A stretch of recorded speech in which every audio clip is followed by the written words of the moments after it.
Why many African marriages are failing today, and no one is talking about it.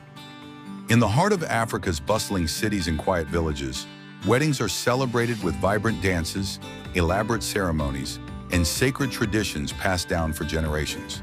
The sound of drums, the ululations of women, the exchange of bride price, it all points to something deeply valued: marriage.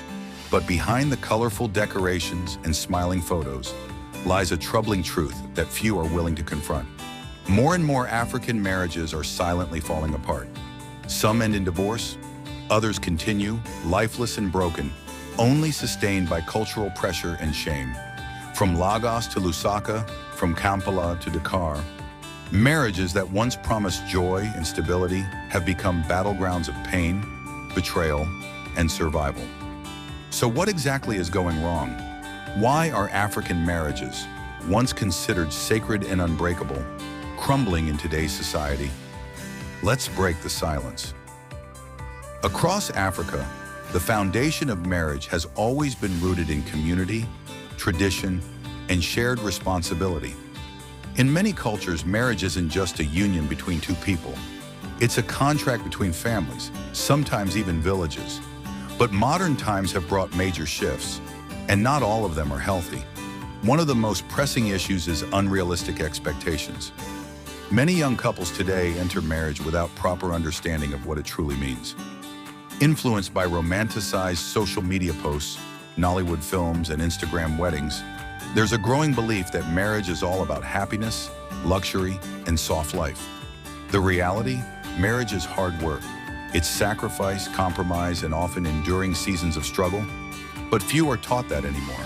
In places like Accra, Abuja, or Nairobi, you'll find newlyweds expecting their partners to instantly meet all their emotional, financial, and even spiritual needs.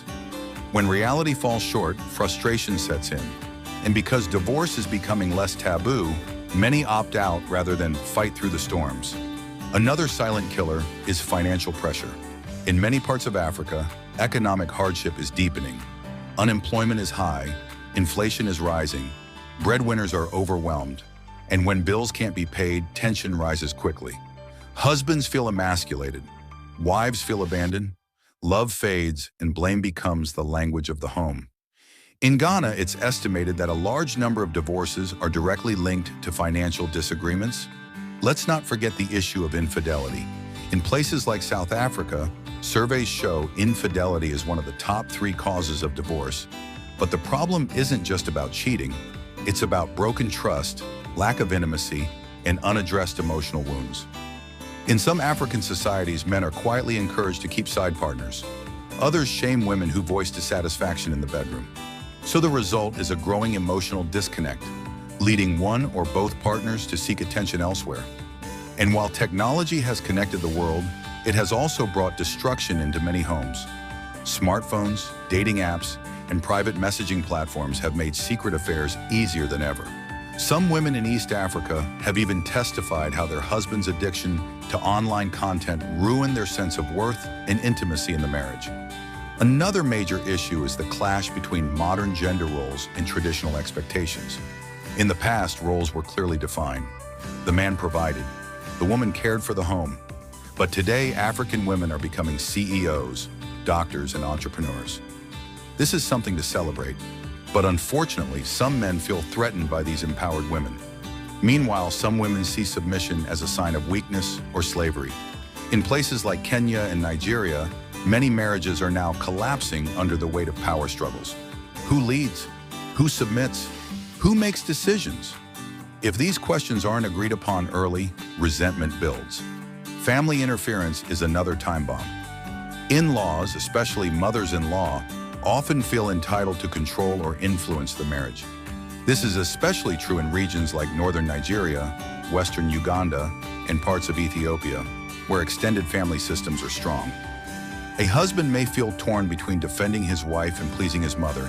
A wife may feel constantly judged or compared. Over time, this pressure becomes unbearable. Religion, too, has a complicated role. While faith has helped many marriages stay together, it has also led to silence in the face of abuse. In some Pentecostal churches in Ghana and Nigeria, women are told to submit and pray, even when facing emotional or physical abuse. As a result, many suffer in silence, afraid of being judged or spiritually condemned. And we must speak honestly about gender-based violence. In countries like South Africa, DR Congo, and Zambia, domestic violence is alarmingly high, and yet many victims are told to endure it for the sake of the children or because African women must be strong. This toxic endurance is breaking spirits and homes, but not all the blame goes to men. In today's Africa, some women are also contributing to the decline in marriages. Social media has bred a dangerous culture of comparison. Many wives now measure their husbands against influencers, celebrities, and TikTok couples. A man earning $150,000 a month is suddenly seen as a failure because someone else's husband is flying her to Dubai. Likewise, some women have adopted a boss lady mindset that sees men as disposable. If he can't give me what I want, I'll walk away. While self-worth is important, so is mutual respect and realistic expectations. Not every man is broke because he's lazy.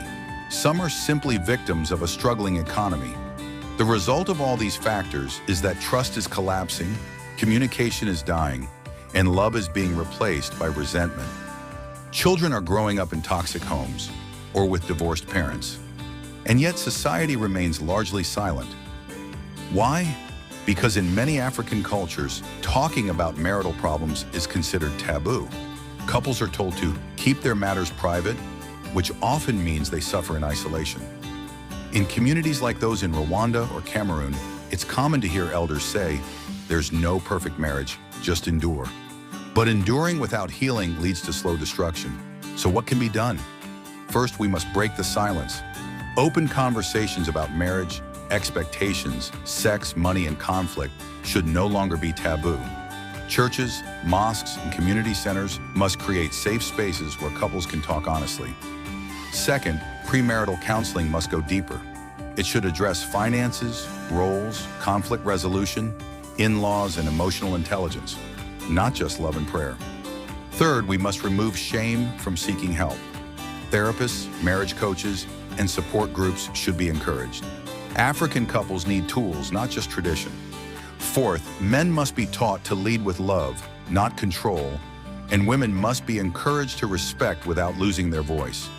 And finally, both partners must learn that marriage is not a destination. It's a lifelong journey of becoming better together. Africa's future depends on the health of its families, and the health of families depends on the strength of marriages. If we don't start having these conversations now, we'll continue to lose something sacred. Marriage isn't dead in Africa, but it's wounded. And unless we start healing it with truth, love, and wisdom, it may never recover. Thanks for watching. Please do like and subscribe for more.